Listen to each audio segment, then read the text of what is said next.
Hello mga Maria! So for today's video, maglilinis lang tayo ng silver using baking soda. So ito try kong linisan lalo na yung mga super dumi na.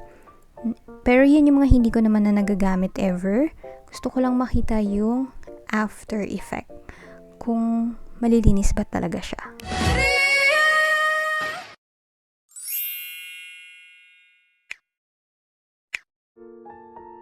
So, kailangan natin ng old toothbrush, measuring spoon, small bowl, 1 cup of hot water, 1 tablespoon salt, 1 tablespoon baking soda, 1 teaspoon dish detergent, aluminum foil. So, kailangan nating lagyan ng foil.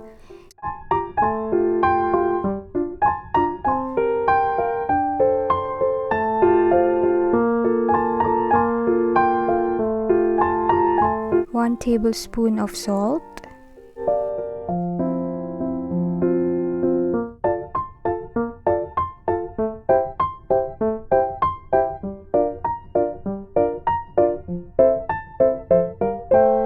one tablespoon baking soda,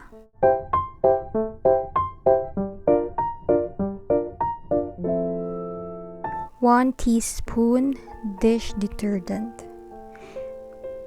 Pero ito, dinamihan ko siya ng lagay since nakahalo na talaga sa water to. So, hindi na siya pure. And 1 cup of hot water.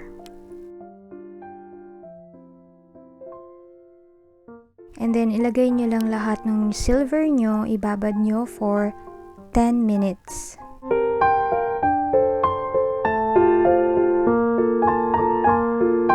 So, yan. Medyo i-mix-mix. Parang food. So, ito yung isa sa ring. Ayan. Super linis niya. Nagulat talaga ako. Kasi kahit dun sa naglilinis ng silver, hindi nila kintab ng ganyan. As in. Nakakatuwa.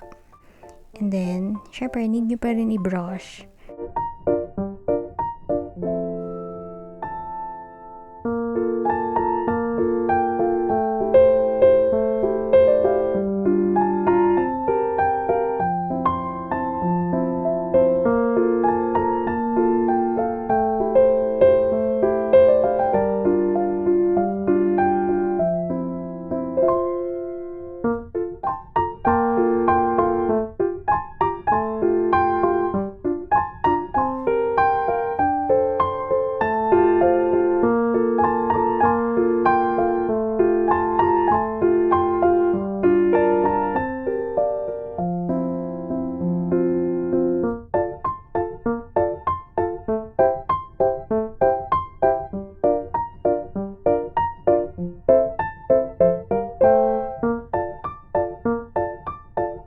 So, ayan. Tapos na po tayong mag-brush ng mga silver. Nakakatuwa kasi yung iba as in super linis talaga niya, literal. Natutuwa ako. And yung super dumi kanina, kahit papano luminis din naman siya. Pero hindi talaga super perfect na linis kahit binrush ko na. So, nag-decide ako na ulitin yung procedure. Ibabad ulit sila sa bagong hot water and all. And titignan ko kung anong mangyayari.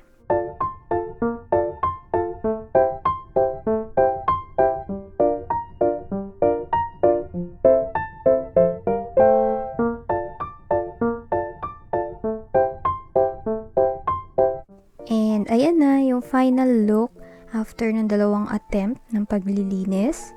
So ayan na. Medyo mas okay na silang lahat ngayon kumpara nung una. Super linis nung madalas kong isuot. Pero yung mga hindi ko na nasusuot, luminis naman sila in fairness. Naging, ayan, makintab naman na ulit sila at mukha namang bago na ulit. Pero may mga parts pa rin ng bracelets na medyo madumi pa rin or dark pa rin yung color. Siguro, if ibabrush ko pa siya ng medyo mas matagal and pupunasan pa ulit nung tela, yan, baka super linis sila. Pero kasi, sinubukan ko lang naman hindi ko naman na ginagamit yon. Pero in fairness nga, nagustuhan ko yung outcome. And I think pwede rin yun sa gold. And yung mga totoong silver, white gold, and gold. Pero kung fake or plated lang. I think mag-fade yung colors niya. So, yan lang. I hope may natutunan kayo and na-enjoy nyo itong video na to. And see you on my next one. Bye!